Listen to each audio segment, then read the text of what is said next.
Well, it's Wednesday, February 21st, 2024, and I'm Dave Sobel, and welcome to the Business of Tech Lounge. The idea here, we're doing a show live once a week now, every Wednesday at 3 p.m. Eastern, designed to give you an opportunity to ask questions of guests, have guests on in real time, and dive into some of the stories a little bit deeper. My idea, the format's going to be a little bit looser. Not necessarily everything is quite as tight, but it gives you the opportunity to be interactive. There's going to be an options for guests and questions, and we're going to be having conversations with anybody in the chat that is on while we're doing these live. So feel free to put something into the comment section and let us know so we can respond to your questions as we go. I'm going to start out with our top story today. The top story is from Cyber Daily. Now, while the headline is about MSP versus MSSP, there's something embedded in the story that I wanted to discuss a little bit further. Let me quote the detail. Quote, Accenture was contacted by Starwood in 2009 to provide IT support services, including, quote, development, testing, maintenance, and running of the applications. It continued to provide the services after the acquisition by Marriott. According to the judgment in the case, Accenture identifies and analyzes suspicious activity and creates security alerts directed to the Information Risk and Security Incident Management team. The court's finding was that by virtue of providing these IT services, including Accenture's role in monitoring the security tool that should have, and eventually did, identify the suspicious activity, Accenture owed a duty of care to Starwood and Marriott's guest. That duty of care was to protect the personal information of end users, defined to include guests and customers of Starwood, and that to fulfill this duty, it had an obligation to use nothing less than a reasonable standard of care. Therefore, the impacted guests can bring a case in negligence against Accenture. It doesn't matter that the guests and customers had no contractual nexus, that is, no written contract with Accenture. This is a court case between Accenture and Marriott Starwood over a breach. Now, why do we care? A breach caused in this scenario where customer data was released isn't just a breach of contract here. It isn't a breach of contract, but in fact, they focused on negligence. And the idea is not only the MSSP have responsibility to the hotel chain, it had it to the customers too. That's why I noticed, because the idea that the obligation extends all the way through on that security requirement to end customers is pretty key. That's something that I think oftentimes gets missed, and we have a court case now here that explicitly focuses on that responsibility. I think this has massive implications for the way services are delivered, and something that we're going to want to see track going forward as we think about the precedents here. So that was my top story. There's a case that was found where the ruling was in favor of the negligence, and it determined that the responsibility goes all the way through to the end user. My second story that I wanted to cover today, VDI for the Navy. The Department of the Navy has expanded its virtual desktop interface to 110,000 users from 25,000 previously in response to the Ivanti VPN vulnerability. The move to VDI provides more secure capabilities and allows for the use of personal devices. The Navy's broader move to zero trust includes a shift away from the risk management framework and towards continuous monitoring and ongoing risk assessments. The Cyber Ready initiative focuses on incorporating cybersecurity capabilities into every phase of the ecosystem. And not only did the Navy start looking at this, this is on the heels of NerdioCon last week. Nerdio doubled its annual revenue due to customer growth, product innovation, and partner expansion. The company showcased significant product developments at its NerdioCon event, including AI integration, predictive infrastructure management, and unified application delivery. Nerdio has also focused on strengthening their partner initiatives and plans to double its headcount to meet customer demands. The company not only added artificial intelligence capabilities to a product, it also introduced a community forum for knowledge sharing among partners. The company aims to increase partner profitability and plans to incorporate generative AI assistance for various tasks. Nerdio has also doubled that annual recurring revenue through partner expansion and customer growth. The updated Nerdio Enterprise Partner Program now includes a deal protection system. And the program is designed to provide partners with increased security and confidence in their deals. Now, why do we care? One of my hopes for this format for doing live and with an audience is to be a bit looser and explore a topic that may not be as fully formed in my brain and the way I'm thinking about it. VDI is one of those areas. Naturally, I think instinctually that VDI and streaming applications are going to be delivered by more mature, larger solution providers, generally also to larger customers, such as the Navy. But I want to know if this is an area that may be expanding further than I'd have initially thought. Is this a space that may result in more SMB clients thinking about it?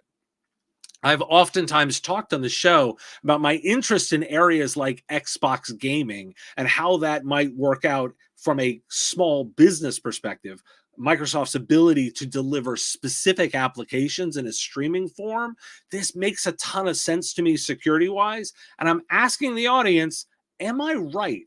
Is this happening more in SMB, or is this only happening at that mid-market and enterprise level? I think that's why we care, because there's an opportunity here for a little bit more. Those are our top stories today. Moving on, I want to actually address a question that's been on my mind. Jay McBain posted some data on LinkedIn about the opportunities in or and around service providers. In particular, they talked about the opportunity for AI and compared that against the cybersecurity offerings available. Let's go back to two specific stories from the business of tech to get a little bit more insight of what was covered.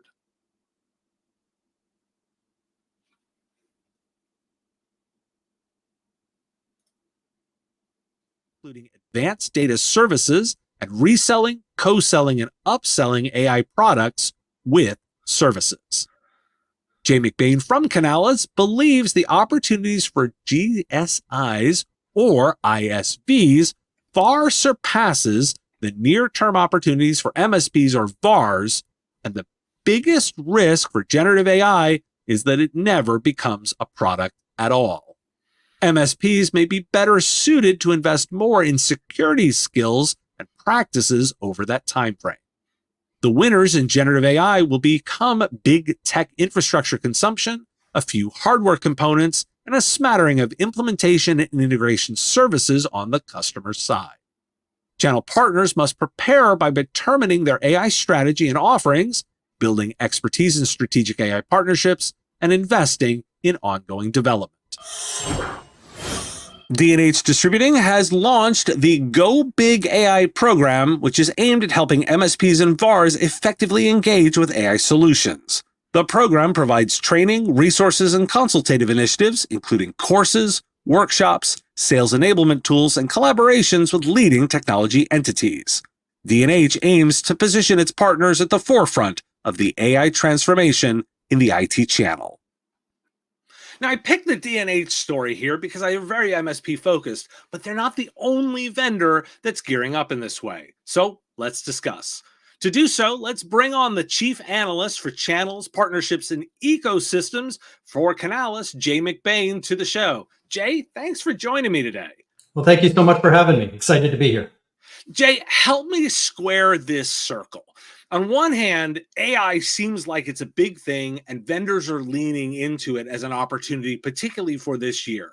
But your data and the analysis was focused on the fact that it may not move as fast and cybersecurity may be a better choice for most.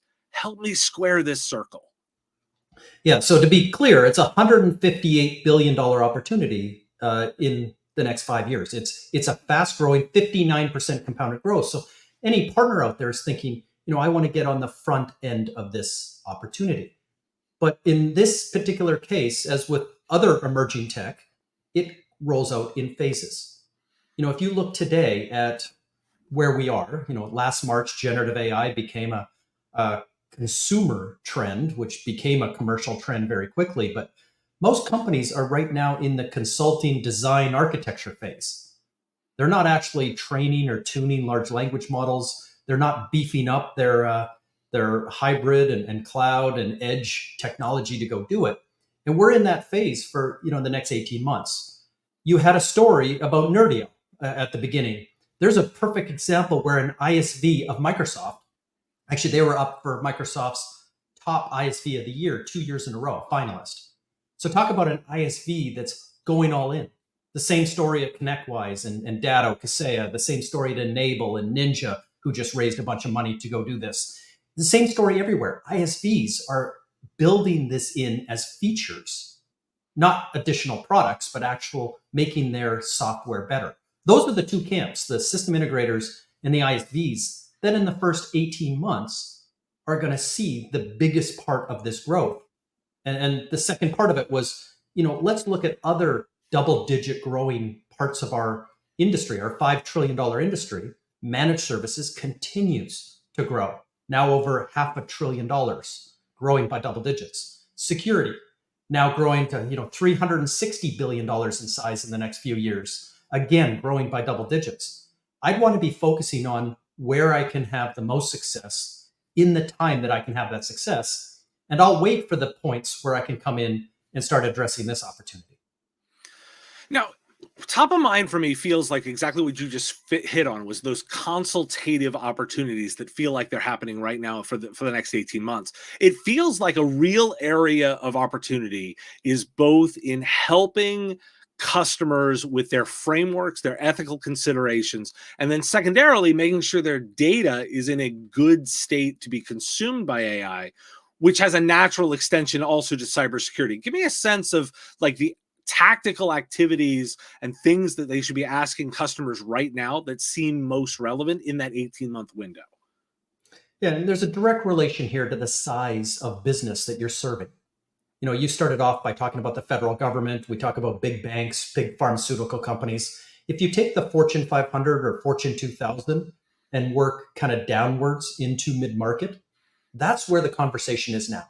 Companies that are looking to become platform companies that are serving at that scale and that size. I will say, as you get down into SMB, a 1 to 9 or a 10 to 24 employee size, or even upwards from there, 49 or 99 employees, are going to see generative AI in the products they use, in the platforms they use. That's why I mentioned for MSPs, they're going to see Gen AI for the first time in the PSA and RMM and stuff they use. They're not tuning their own models. They're not building their own data lakes at this point.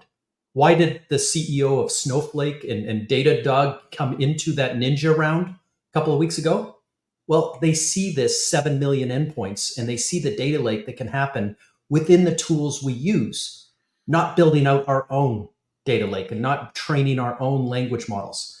So there's a direct correlation to size of customer and obviously size of partner that is serving that customer that is a little bit different than other emerging tech conversations we've had in the past. Now, we've got Microsoft leaning in very heavily into this space with their Copilot initiative. That feels pretty broad, particularly as they've got an offering at nearly every level. What's your take on solution provider readiness and capacity and need to deliver here? Like, how much is this a great opportunity, or is this something to be cautious about? So, if you look at Copilot, today, which appears to be like a product, one of our predictions that within a couple of years, that product will actually just become a feature, and there won't be an extra cost for either Copilot, Microsoft, or Einstein GPT at Salesforce, whatever tools you're using in your business. Those are going to become part of the basic tool set, kind of like there's analytics today and there's security built in, and there's a whole set of 100 other things built in. It's going to be built in. It's not going to cost you another $5 a month to get that capability because it's going to be ubiquitous. Not only at Microsoft and the biggest of companies, but right across the 200,000 SaaS companies that are out there today. So first and foremost, how does a partner then go and monetize a feature? Is there education and training you can deliver to your client on how better to use Copilot within the business they run? There is. Is there an ability to go put in new servers and new networking gear and go manage a bigger edge environment or build out new hybrid cloud environment? There really isn't. It's a feature. It's a new button in the product you already have. So yes, there is opportunities, but if you're thinking this is going to be the big 10 or $50 million opportunity that's going to break your company into the next level, in the next couple of years, as we see it, it's more of a feature integration than it is something new.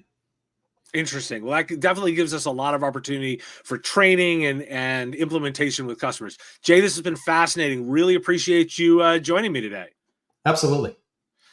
So next up, I want to revisit something. I've launched an interview with TJ Carwall just recently, and if you missed it, here's a sample. So let's start with kind of the headline here. You've launched Friday AI. Tell me kind of what it is and how we got there. We started a managed services provider called Cluster Networks, 2014. Had a great trajectory in the retail space. We grew really quickly. And what I mean by that, by the 24-month point of us being in business, we were supporting several thousand locations around the US. And, we came to this crossroads, especially with the big growth we had earlier, was how do we scale? Being in San Francisco is very much this idea of having support engineers on standby to service all the new business that was coming in as a managed services company. And so, rather than us look externally for support engineers, we actually looked internally and innovated, and we built something that we codenamed as Friday AI. And it was actually just called Friday. And long story short, it allows us to scale ultimately to several thousand locations across a huge footprint, which is the national US. And we were ultimately managing that footprint with a matter of 3 guys. And that was because Friday AI was doing most of the heavy lifting for us and enabled us to do that. So practically, how does it work? What does Friday AI do? Well, ultimately, we have an appliance that we plug in on premise that takes all of the management aspects and learns your environment. And without getting too technical, we can certainly go deeper, but it sets a baseline of normalcy. What are all my devices? How are they communicating in my environment? Which maybe destinations are they speaking to out in the internet and in the wild? Once it understands the environment, it basically goes into supporting it. And if it sees any anomalies in your environment, like a device failing or a POS terminal not able to process transactions where it used to, Friday jumps in and it either, one, creates a support ticket, ultimately identifies what's the problem, when it happened, ultimately the root cause of the problem, and creates a support ticket, sends it in. But it can also do something that we've been actually really excited about from the beginning. It takes the actionable next steps to resolve the problem itself. And it does that by either maybe making a configuration on the fly. Maybe it does it by power cycling a device, maybe shutting off an upstream switch port, things of that kind of nature. Yeah. I'm super intrigued with what TJ and his team are up to. And I wanted to give you a little bit of insight into why I care on this one.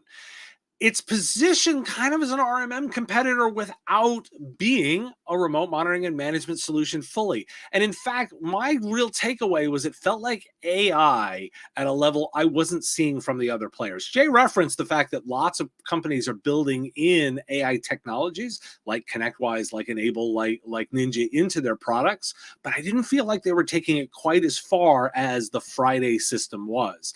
And that intrigued me because it was very much billed as learning and responsive itself. If you dig into the interview, which I encourage you to do, TJ goes through the investments they've done over the past number of years and how they've built out that solution. But the other thing that he really brought up was that it's a bootstrapped company. They have no external investors. Can they survive in a competitive world where large players have very large sums of money? And again, as Jay just referenced, Ninja just took a very large Series C investment. This is going to be a really interesting space to watch as new injection of features happens in the space. And I really did want to call it out. This is interactive. We're taking in comments as we go. And I want to throw up one from William, who was very much focused on the earlier conversation and said, as more apps move to the cloud, he thinks we'll see more MSPs leverage VDI and DaaS for their clients that have custom applications, hybrid deployments for a small group of users, and for natural deployments like call centers and retails, or even require even stronger security controls on endpoints and apps. William, I think you're right. That's one interesting where I think you will be able to get more specialized with it, and I look forward to hearing more. There'll be more time for questions at the end. If you've got them, please make sure to submit them. We're going to be taking questions at the end of the show. Now, another story I wanted to revisit was some vendor programs. In fact, there's been some real noise around what's going on in vendor programs, and let's revisit some of the stories that I covered in the Business of Tech. Wasn't aware of the shifts over at VMware since the Broadcom acquisition, so I'm noting an article in Channel Futures. Broadcom's acquisition of VMware has left many VMware partners stranded as Broadcom turns its back on them. Smaller companies are supporting these partners and providing safety nets for the channel and end users. The remaining partners who generate less than $500,000 in annual VMware revenue may not receive invitations to join the Broadcom Advantage Partner Program. This move by Broadcom to focus on its top 2,000 customers and cut off smaller partners has created turmoil in the channel. Rival vendors are now stepping in to rescue VMware partners, offering alternative solutions to replace the VMware stack. Let's talk about a bit of more product news and start with some product chaos. ArcServe, a storage and data protection software developer, has abruptly ended sales of its ArcServe Cloud Services and ArcServe OneSafe Solo offerings, leaving MSPs scrambling to find replacements. From CRN, the decision to terminate these technologies aligns with the company's support policy and cloud services terms and conditions. ArcServe plans to invest in innovative solutions to better serve its partners and customers. MSPs are expressing frustration and disappointment with the sudden exit from the cloud services business, as they now have to migrate their customers to other cloud providers. This is one that made me think. And in fact, I realized I didn't exactly have all the expertise needed. Now, I've run some vendor programs myself, but I really wanted to talk to somebody who's given this a lot of thought. So I pulled in an expert for this segment. I hope I continue to do this over the course of the live shows. And I went to my co-host on Killing It, who focuses his time on helping vendors build their channel programs. Let's hear from Ryan Morris, principal consultant at Morris Management Partners, on why a vendor might make this change and what solution providers can do about it. A lot of recent headlines have brought us news about vendors who've been making some significant changes to their channel programs and go-to-market strategies, including canceling partner contracts, changing the terms and conditions, or significantly increasing the expectations in order to qualify for benefits in those programs. The question is, why are these announcements happening, and what should actual solution providers do about this to protect their own business interests? In order to address this, we need to actually begin with a question at the foundation of go-to-market strategies. Why do vendors actually have indirect channel programs? Not because they are inherently better or the correct way to go to market. It's a question of being able to achieve three basic business objectives. Number one, market coverage. Number two, value-added services for implementation and integration, transaction services, and so on. And number three, aftermarket support and staying power with the install base. Vendors only choose indirect channel programs in their go-to-market strategy when and if a channel can achieve those three things more effectively at a variable cost model. The reason that this is so important is that variable cost is the actual heart of the question.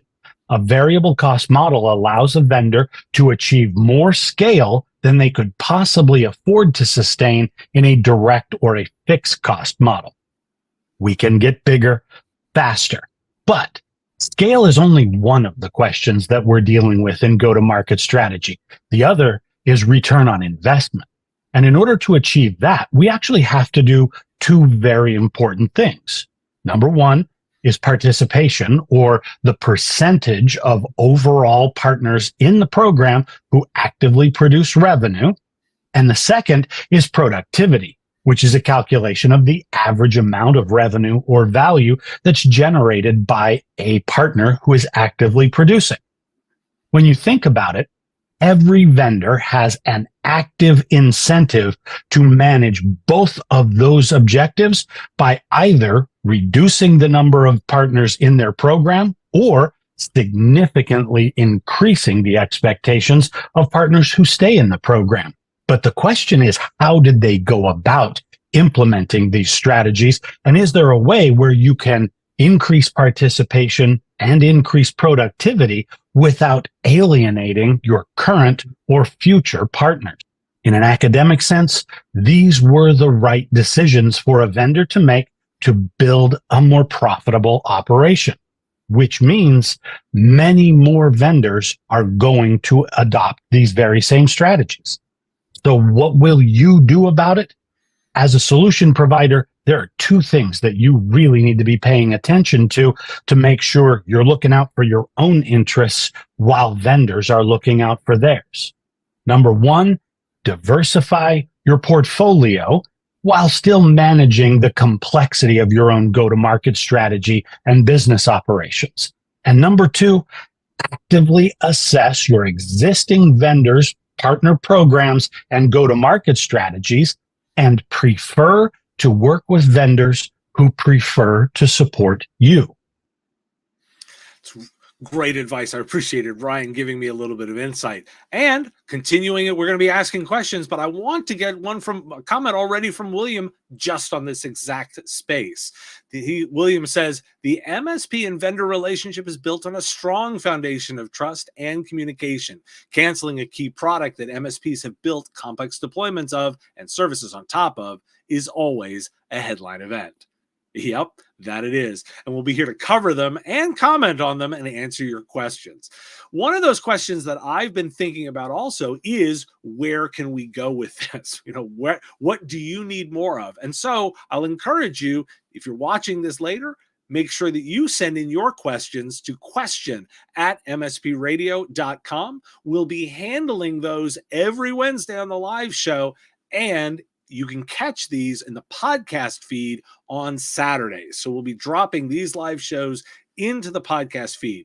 William, thanks for following up again. Ryan is right. Diversify vendors and monitor those vendors closely. You're going to want to make sure that you're spending your time thinking about this area and giving the right investments.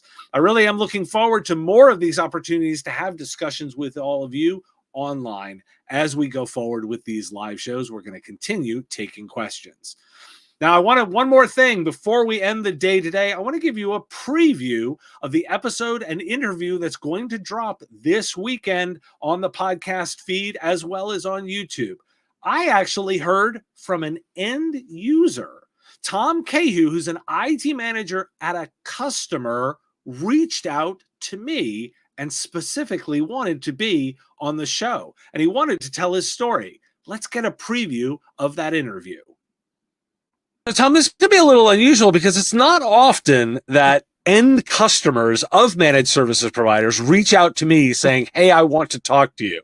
So in a way, let's start with the real basic. Like, why'd you reach out to want to be on the Business of Tech? I wonder if Dave or the show had many people asking them from the opposite point of view, not from the MSP point of view, but from the customer who receives services from an MSP. And we do that here. We had a bumpy road, I'll be honest with you, to get there, but now we're very comfortable in what's their role, what's our role. And I think a lot of the time, a lot of these issues could have been resolved much earlier due to communication and definitions of knowing what's my role, what's their role, and, a sort of big brother with an arm on the shoulder to say, I got you in this area.